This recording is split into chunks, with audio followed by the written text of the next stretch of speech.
Ladies and gentlemen, Good evening. Are you ready? Okay, here we go.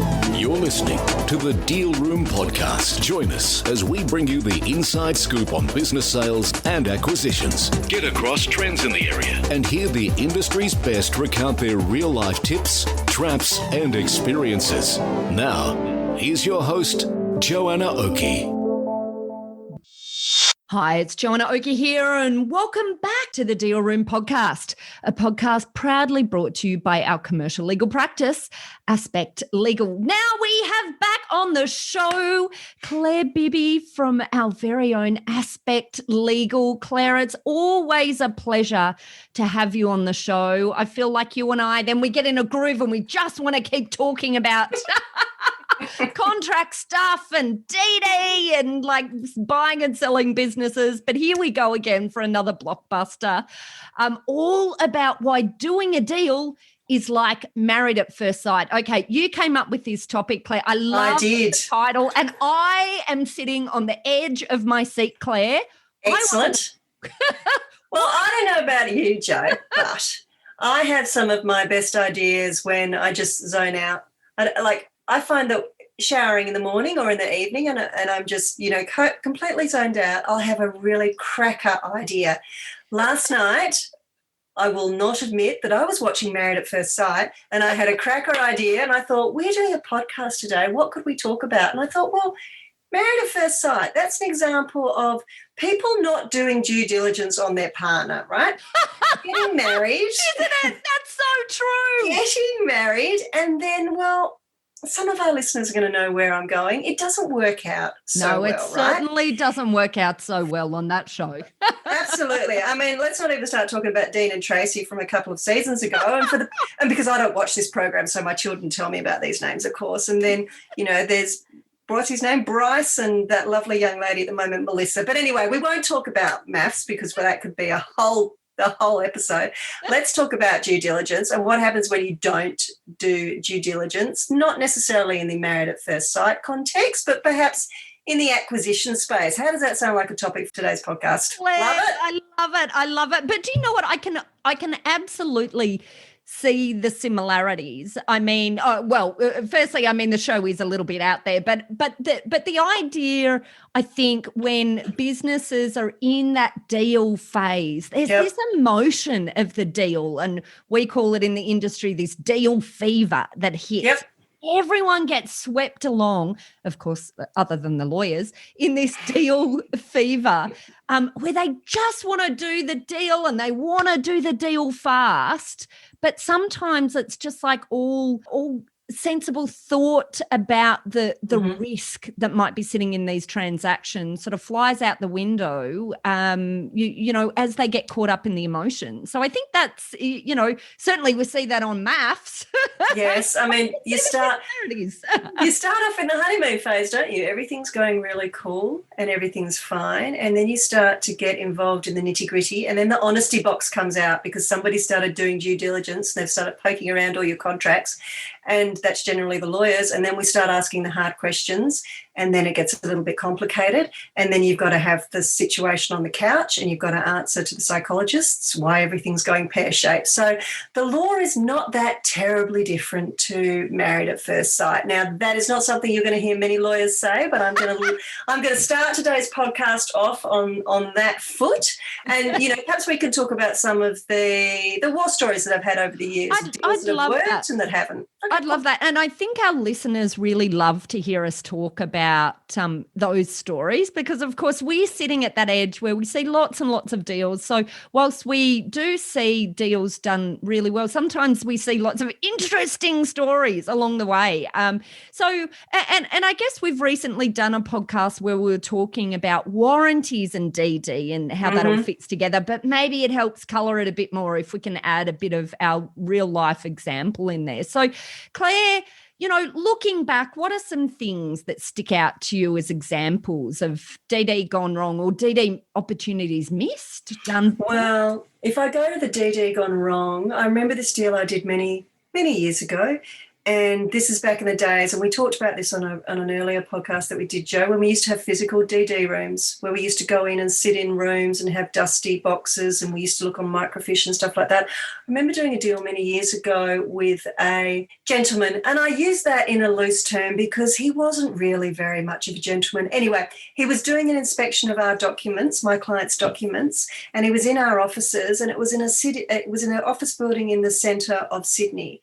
And all of a sudden, the alarm went off on the building, and we thought, oh, what's going on here? Why is the alarm going off? The man had stolen our due diligence materials and was actually going out of the fire escape, thinking somehow that he was going to be able to get out of the building. And he got caught, and security said to him as he's holding all of these papers, well, why are you running out of a law firm with all these papers? And he said, well, they wouldn't let me photocopy them. I was having to write notes. So I just thought I'd just take everything.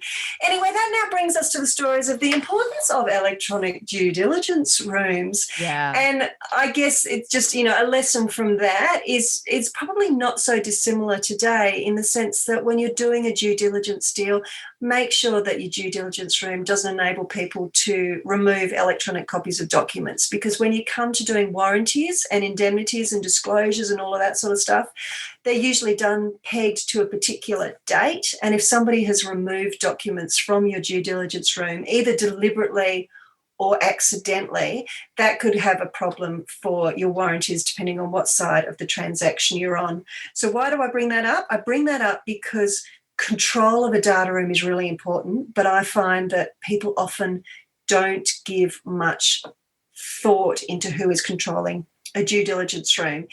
And it's very, very important, particularly if it's like just even done over Google Docs or something like that. It's very easy to change documents unintentionally, and that can have a flow-on effect. So when you're doing due diligence and you're creating a due diligence room, talk to your lawyers or talk to somebody. Please don't just do a Google Docs due diligence room and think that that's going to be enough. It might be, but it comes with risk. And as lawyers, we do this every day, and so we can tell you how to best set up a due diligence room. So that's one little story. Another little story was a deal I did a few years ago where my client was a private company, and they were being bought by a listed company.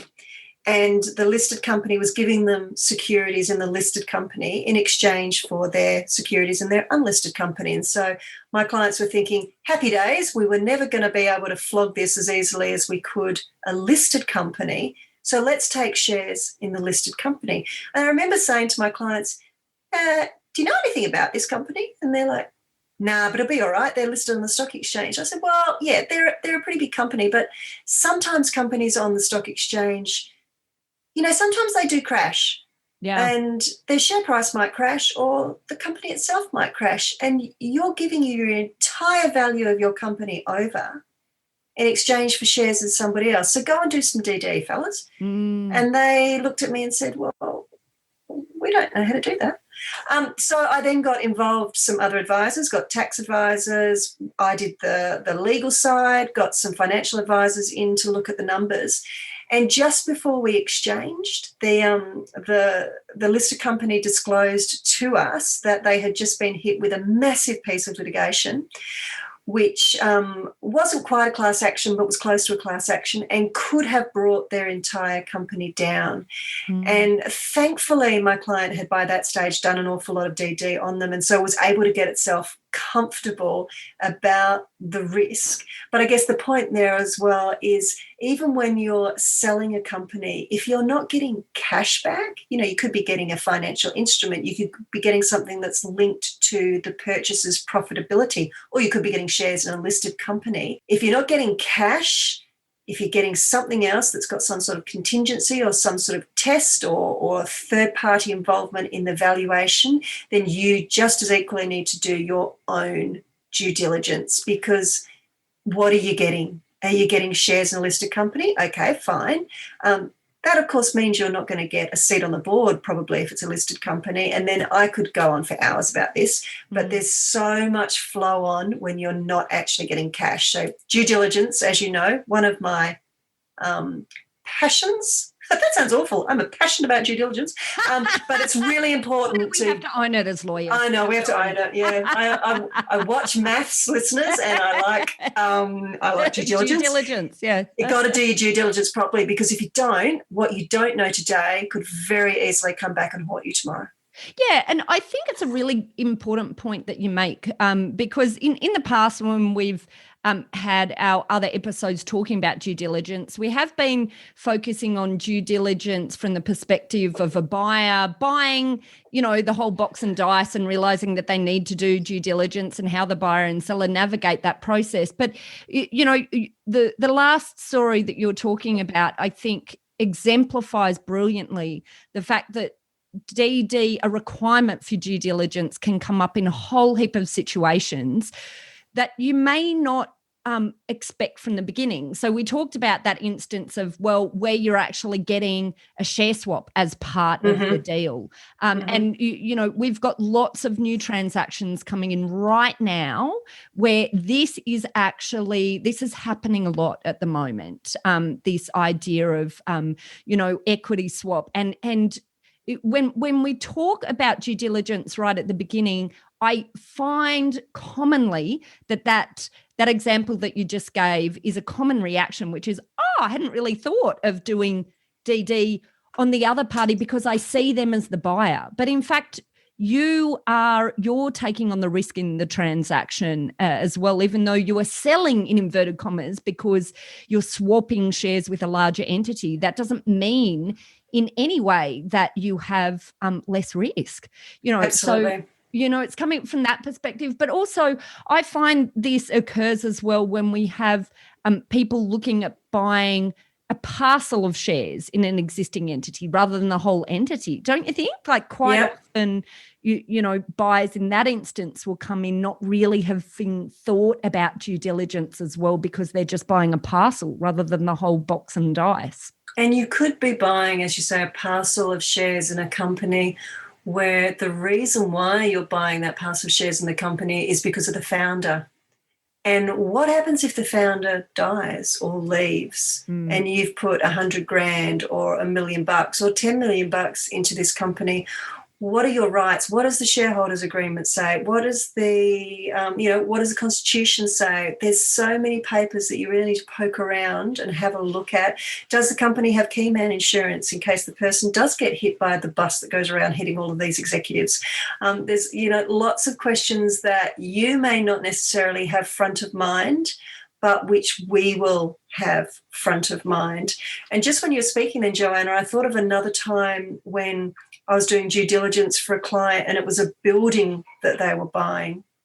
And I admit I don't often go and do physical inspections, but there was something about this building and I thought, maybe I should go and do a physical inspection. So I went and did an inspection with one of the young lawyers in my team, and we got in the lift and we went down to the basement, and we just had a bad vibe. And the person who was running the I'm going to say the premises in the basement didn't really want us to poke around too much. Was it? The long and the short of it was a brothel in the middle of Sydney, but it was also it was a basement, but it was also now this will show how inexperienced I am in illicit drugs. It was also a meth lab.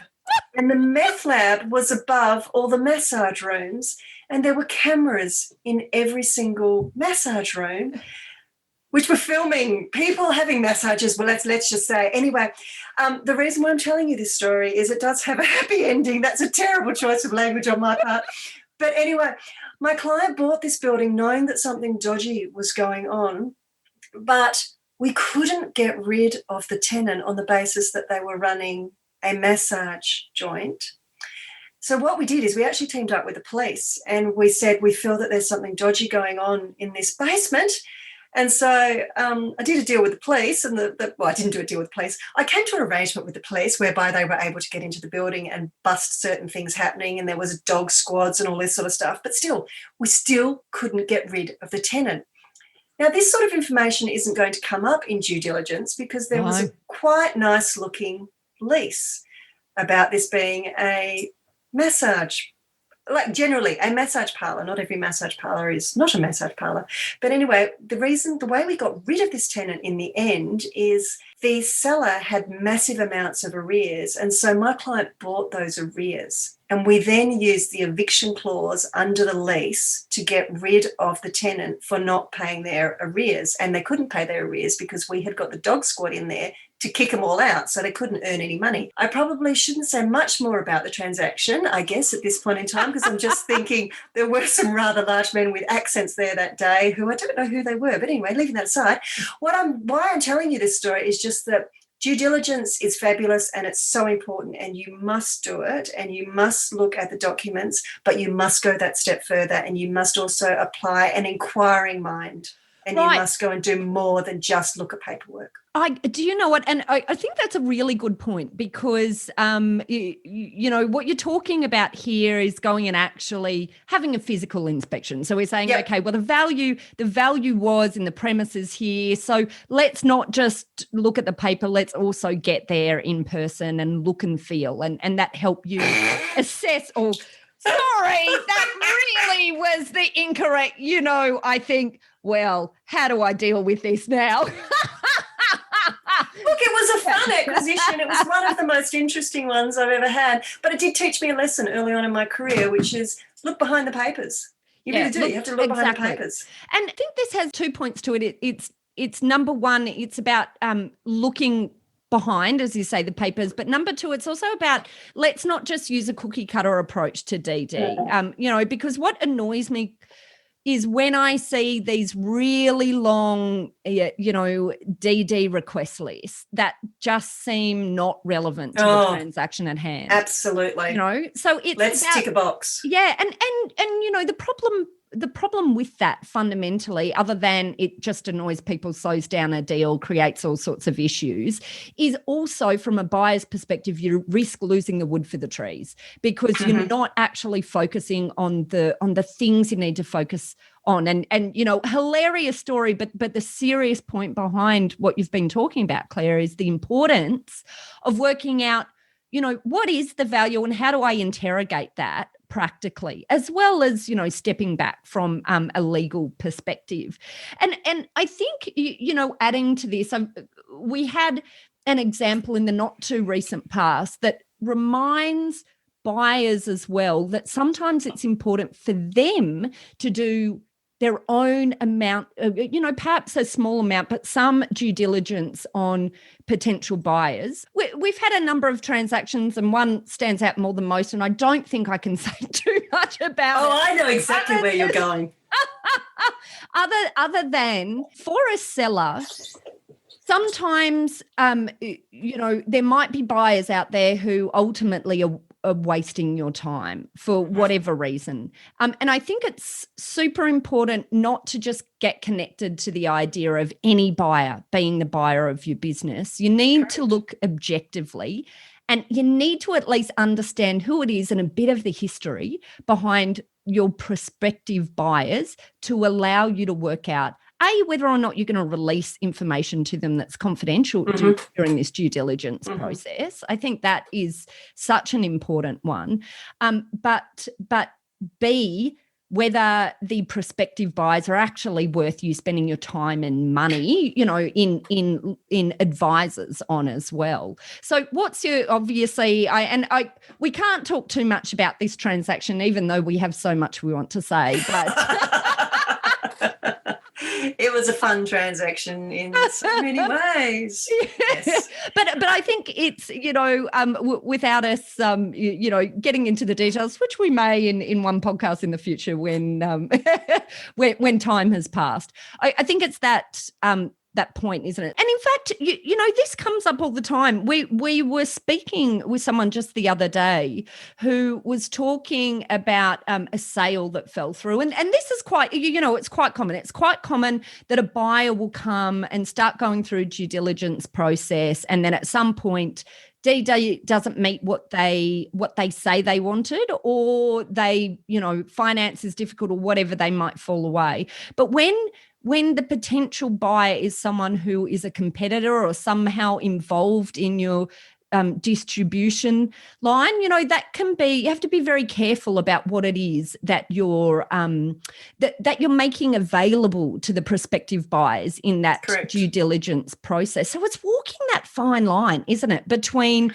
preserving the protection of not oversharing confidential trade secrets within the business versus providing enough information for a buyer. And sometimes the way that we can navigate this is actually the timing of due diligence, because sometimes, we can look at putting in parameters around due diligence and perhaps entering into a contract subject to the final outcomes of due diligence. But of course, we have to be very careful how that is reflected in the contract as well. So we've been talking about due diligence in relation to the sale and business transactions, and of course it's just as relevant to smaller transactions. It's relevant to many things, but I guess, Claire, just wrapping up this discussion where we're talking about our case studies, is there any sort of last example you can think of that will help our listeners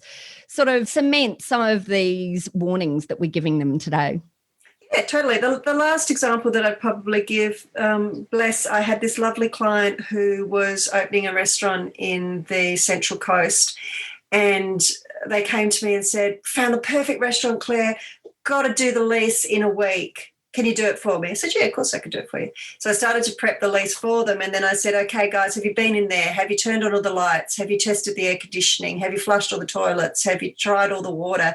Yeah, don't worry about that, Claire. Okay, have you checked the oven and all of this sort of stuff? Yeah, Claire, don't worry about it. It's awesome. I said, okay, I can give you clauses that requires a proper inspection and a proper report to be done. It's probably not going to get done in a week, though. So what do you guys want to do? Don't worry, Claire, she'll be right. Okay. So I did the lease for them. They started business, say, on the Monday, whenever it was. There was no grease trap, and the water was going out into the alleyway behind the shop. These lovely people just hadn't done the most basic DD of checking in a restaurant if there was a grease trap. And, the lease that we got didn't have any of this in there, and I warned them about it, but they just were so anxious to do this deal as quickly as possible because they'd found this great premises. And looking back at it in hindsight now, there was a reason why it was such a great deal at the time and that it had to be done so quickly. So when you come to us and ask us to do things urgently, we certainly can do them. But if we cut corners, or if you cut corners, there can obviously, I'm not telling people how to suck eggs here, but there can obviously be serious consequences in doing so because you're limiting the due diligence that you can do. So sometimes that golden egg, again, you want to look behind it and find out why it's so golden. Oh, it's such a good point. And do you know what? That is such a good example of cases that you've seen to wrap up the discussion today, because it demonstrates, I think the overarching problem here, which is when lack of full understanding of what you're buying combines with emotion and deal fever, you can be in this situation where you're overlooking some things that are obvious, and due diligence really helps to drive you there without emotion. It's the objective check. Of course, we have the contract, but the contract needs to sit together with sensible due diligence as well. And that's the point, I think. What do you reckon? And I agree with you, because let's go back to where we started this conversation.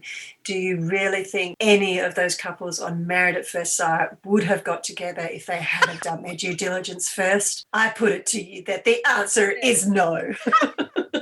Well-rounded. Thank you so much for joining me again. Pleasure. It's always a pleasure. Well, that's it for this episode of the Deal Room podcast. As a bit of a recap, of course, in this episode, we were talking about why doing a deal is like Married at First Sight. And, of course, the importance of due diligence and where we have actually seen this play out in reality. And actually, as part of our reality here at Aspect Legal, we see it day in, day out. And the point is that it can be really hard when you're in the middle of a transaction, when you're in the midst of that deal fever, to retain that objective sense of what makes sense from a due diligence perspective. And of course, we here at Aspect Legal are more than happy to help walk you through your transactions and work out what's relevant in your transactions. And if you're looking at it from a sell side, how it is that you can manage the due diligence process so that you are most protected. If you'd like more information about this topic, then head over to our website at thedealroompodcast.com, where you'll be able to download a transcript of this podcast episode if you want to read it in more detail. Please note, however, that it is a transcribed audio, so it certainly won't be word perfect, but it's our attempt at providing you in an efficient way a bit of a transcript of what we talked about today. But there at that website, you'll also find details of how to contact Claire, Bibby, and our other legal eagles at Aspect Legal if you or your clients would like to discuss any legal aspects of sales or acquisitions. We've got a range of services to help guide businesses through the sales and acquisition process, and of course, through due diligence, which was the topic of today's discussion. And we work with clients both big and small and have different types of services depending on size and complexity. So just don't hesitate to book an appointment if you'd like to find out how we can assist. Well, that's it. If you enjoyed what you heard today, I'd just love it if you could possibly pop over to iTunes or Apple Podcast or your favourite podcast player and leave us a review. And of course, don't forget to hit that subscribe button. Well, thanks again for listening in. You've been listening to Joanna Oakey and the Deal Room Podcast, a podcast proudly brought to you by our commercial legal practice, Aspect Legal.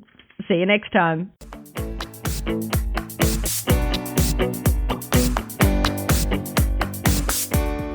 Aspect Legal has a number of great services that help businesses prepare for a sale or acquisition, to help them prepare in advance and to get transaction ready.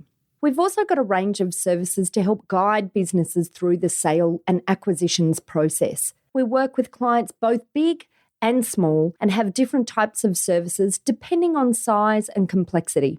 We provide a free consultation to discuss your proposed sale or acquisition. So see our show notes on how to book a time to speak with us, or head over to our website at aspectlegal.com.au. Ladies and gentlemen. That will conclude this evening's entertainment. Thanks for listening to the Deal Room Podcast. To find out more about this episode and other episodes in the series, check out the show notes or head over to our website at thedealroompodcast.com.au.